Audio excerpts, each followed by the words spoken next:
Tapi mungkin buat teman-teman di rumah Bang, kan kalau kita selalu ngomong lobby ini, lobby itu, orang tuh kadang ngomong ya dia jago lobby, apa jago lobby. Cuma gue tuh masih kayak rancu gitu. Sebenarnya jago lobby itu apa sih Bang? Kalau dari pandangan lo nih, caranya gimana? Jago lobby ngolah kata. Ngolah kata, ngomong. Selain itu? Nggak ada. Kalau ngomong ngolah kata kan lu ada tujuannya. Tujuannya untuk mendapatkan benefit. Kalau ngomongin proyek lu harus dapetin tuh proyek. Gimana caranya? Ya itu tadi, caranya ngelobi. Dengan mulut. Dengan mulut. Tapi mulut harus disesuaikan dengan hati. Kalau hatinya kotor, maka lobby itu nggak akan pernah dapet. Tapi kalau hatinya bersih, semoga lobby itu dengan lancarnya kita bisa dapet. Nah mungkin itu kadang orang nggak bisa bedain tuh Bang. Gampang kok, tergantung kitanya. Mungkin kita bisa, tapi beberapa orang tuh kadang suka nggak kebawa sama niat buruknya jadi lupa. Iya. Nah itu triknya gimana Bang? Buat mengingatkan diri untuk bisa memisahkan. Gue mengatakan tadi dari awal, ya lu ikhlas-ikhlas aja sebenarnya. Ikhlas aja. Nggak ada yang lain kok. Yes, kalau lu diawali dengan niatan yang tidak baik, apa yang lu kejar pasti lu nggak akan pernah dapet. Kalau saya mau cuan dari ini orang tuh niatnya masuknya baik atau buruk? Kan ada tujuannya. Ya kalau kalau mau ketemu orang itu untuk mendapatkan hasil kan harus ada pekerjaannya. Kecuali lu minta duit, gue mau minta duit dong, misalnya. Beda ya. Nah, itu beda. Tapi kalau lu mau lobby dengan mendapatkan hasil, maka di situ harus ada pekerjaannya. You give solution lah, kasih solusi lah atau kasih inilah ya gitu. Jangan orang hanya mau memberi tapi nggak menerima. Dan hanya orang mau menerima tapi nggak mau memberi. Oke. Nah, ini masih relate ke lobby nih Bang. Ada pengalaman menarik nggak Bang waktu ngelobi selama ini yang lo keinget aja gitu? Oh banyak. Mungkin lucu atau absurd. Ngelobi akhirnya sudah dapet, akhirnya nggak dapet. Misalnya gitu ya. Itu kan hasil lobby yang mungkin tadi, lagi-lagi di awal gue bilang, kalau memang rezeki nggak usah dikejar, dia datang sendiri. Tapi kalau kita kejar bukan rezeki, dia tidak akan pernah menghampiri kita. Jadi ada lobby yang apa yang dicari, diomongin, ditargetin untuk menghasilkan, tapi akhirnya nggak dapet. Ya tadi ikhlas aja udah.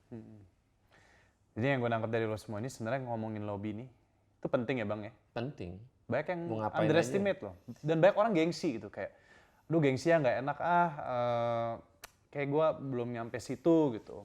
Jadi kalau ngomong gengsi ya susah. Iya kan? Lu kalau ngomong gengsi, lu mau dapetin lebih, ya lu gengsi. Ya gimana mau dapetin hasil? Sama kayak yang ngomong mimpi. Kalau lu mimpi aja nggak berani, lah gimana lu mau dapetin hal sesuatu yang hebat di diri lu? Kenapa orang banyak bilang, wah lu terlalu nekat mimpinya. Gue bilang ya karena nekat itulah mimpinya. Nah dulu gue jadi supir, gue mimpi pengen beli Ferrari, udah nggak mungkin. Tapi kenapa jadi mungkin? Ya itu tadi yang namanya mimpi. Kan nggak bayar.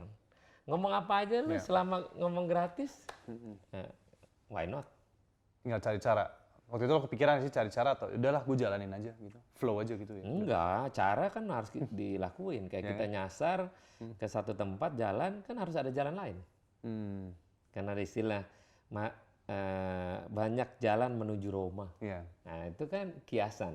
Kiasan itulah layaknya kehidupan. Nah ini untuk jadi Ahmad Syaroni presiden ini juga salah satu jalan ya Bang? Menuju kesuksesan lo nih? Ya itu tadi, kalau ngomong mimpi ya mimpi setinggi langit, jangan mimpinya. Tapi dari lo ngomong kan mimpi kejadian Bang? Nah itu tadi, ya kita nggak tahu, kan namanya ngomong. Kalau jadi syukur, enggak ya kebangetan. Kenapa Bang? Maksud gue kenapa jadi presiden? Pingin? Ya, pertanyaan ini sama kayak dulu waktu gue jadi anggota DPR, pertama kali. Di stasiun salah satu TV. Gue menyampaikan bahwa kenapa lu pengen jadi anggota DPR? Karena kalau menjadi seorang bisnismen, ruang lingkup bantu orang itu terbatas gue. Ya paling top ya 5.000 orang lah. Tapi menjadi anggota DPR, pejabat publik, kan ruang lingkupnya besar. Dapil gue aja orangnya 2,7 juta. Maka gue harus bantu lebih banyak. Nah ada bahasa lagi, Kenapa lo mimpi jadi presiden? Ya gue pengen bantu orang aja dari Sabang sampai Merauke. Itu aja prinsipnya, nggak ada yang lain. Oke. Jadi kenapa lo mimpi? Ya kan mimpi bos. Kan gak dipaksa, orang nggak ada bayaran kok. Ya.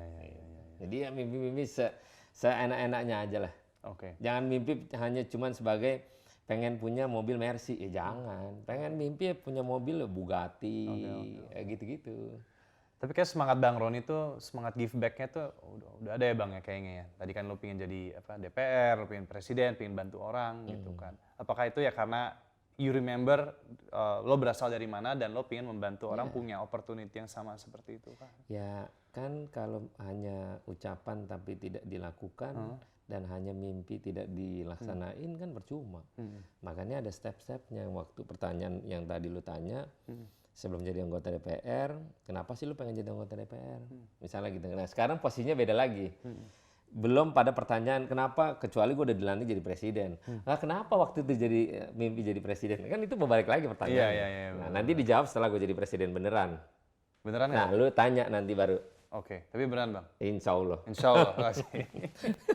mungkin orang nggak ada yang pernah nanya nih. Kalau lo habis jadi presiden nih, mau jadi apa nanti Bang?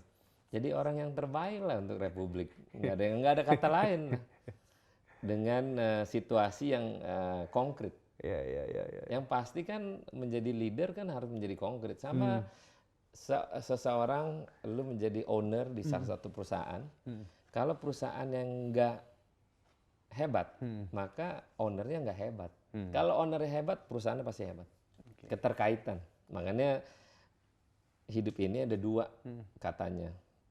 Kata-katanya cuma dua, ada kanan, ada kiri, ada atas, ada bawah, ada jelek, ada cantik, ada laki, ada perempuan. Dan di tubuh kita yang masih lengkap ini ada kanan, ada kiri. Itulah hidup. Siap. Jadi ya jalanin aja. Nggak ada yang mesti disusahin lah. Siap. Betul. Bang, ini Bang, gue mau nanya ya. Kalau misalkan lo nyari orang yang pingin lo mentorin nggak sih sebenarnya? Apakah lo udah punya sekarang orang seperti itu? Gue orang kalau lu tanya orang yang seperti apa sih orang yang lu kagumin misalnya ya Surya Paloh.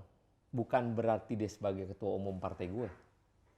Kenapa Tapi gue kenal dia sebelum gue masuk partai dan gue sering ketemu dia waktu di Bandara Soekarno-Hatta. Kalau dia terbang pakai Singapore Airlines itu, dia hanya baca majalah sendirian. Gue lihat dia sosok seorang politisi dan sosok seorang pengusaha. Dan pengusaha bukan pengusaha kecil lagi, pengusaha gede. Nah gue pengen lah kayak dia, menjadi pengusaha besar dan menjadi politisi yang hebat. Jadi ya tidak semua orang dua-duanya dapat. Kalau jadi pengusaha biasanya pengusaha tulen. Iya. Kalau menjadi politisi biasanya politisi aja, nggak ngerti jadi pengusaha. Iya. Nah, gue pengen di antara dua-duanya gue dapat. Menjadi politisi ya, menjadi pengusaha hebat ya. Which is ini Surya Paloh. Which is Surya Paloh. Jadi dia adalah role modelnya Bang Roni gue. nih. Sampai sekarang. Sampai sekarang. Tapi udah dekat sekarang. Deket banget, makanya gue banyak ilmu yang gue dapet selama kenal beliau dari 2013. Oke. Jadi istilah kata kalau kuliah nih gue udah dapet profesor lah. Sekalipun gue belum dilantik ceritanya. Tapi gelar profesor gue di tangan nih. Gue tahu cara berpikir, cara menanggulangi, cara visionernya seorang Surya Paloh gue memahami. Jadi I guess role model jangan nanggung-nanggung Bang ya. Lo mau role model itu ya lo Iya, role model yang besar. Terus kan, jangan nanggung. Betul sih. Tapi kan berarti lo udah role model nih sebelum lo kenal dia berarti sebelum ya? Sebelum dia. Nah, biasanya orang itu kan juga penasaran aja sih gue. Orang tuh kan kalau ngefans sama sesuatu atau apa, pas ketemu orangnya tuh ada rasa kekecewaan atau makanya ada istilah don't meet your hero atau apa gitu ya quote-nya. Nah gue nggak tahu tuh, itu apa sih yang lo rasain setelah akhirnya lo ketemu nih sama dia? Gini ya, kan kalau ketemu seorang, ngefans sama seseorang kan kita kan nggak pernah tahu dia negatifnya. Tapi bagaimana kita melihat dia sosok positifnya saja. Jangan lihat negatifnya, karena kalau lihat negatif semua orang pasti nggak suka. Itu yang biasa orang makanya kecewa sama role modelnya ya. Kita hanya lihat dari sisi positifnya aja. Jangan lihat dari negatifnya. Kehidupan kita juga sama. Tidak ada manusia yang sempurna. Pasti banyak dengan kekurangannya. Maka kelebihannya yang kita pakai, kekurangannya ditinggalkan. Nah, itu yang selalu gue jalanin. Sekalipun ada orang yang membuat gue luar biasa, udah begitu baiknya, dirangkai dengan cukupnya, tapi akhirnya dia berbalik sama kita, tidak mengucapkan rasa terima kasih misalnya. Nah, itu rangkaian cerita tentang kehidupan, bagaimana kita mengolah diri kita untuk bisa menerima baik kekurangan ataupun kelebihannya. Better kekurangannya kita tidak lihat, tapi kelebihannya kita lihat. Pasti fun. Iya, betul. Tapi waktu itu kebetulan emang role model lo Ya, orang Indonesia. Iya. Kebetulan orang Indonesia nih. Orang Indonesia. Tapi lo waktu itu ada nggak sih role model luar negeri gitu? Enggak. Enggak. Kebetulan enggak ya? Ya mungkin role model film-filman ya di patung inilah. Di Iron Man. Iya. Itu aja. Yang lebihnya gue karena dulu gembel nonton TV aja enggak. Gue nggak pernah tahu siklus pemain film lah. Sampai hari ini aja artis-artis gue nggak terlalu banyak tahu. Tahu pas duduk, ini siapa ya? Si ini masa lu nggak ngerti? Nggak ngerti gue. Gue nggak pernah mau kepo orangnya. Oke. Jadi cuek. Oke.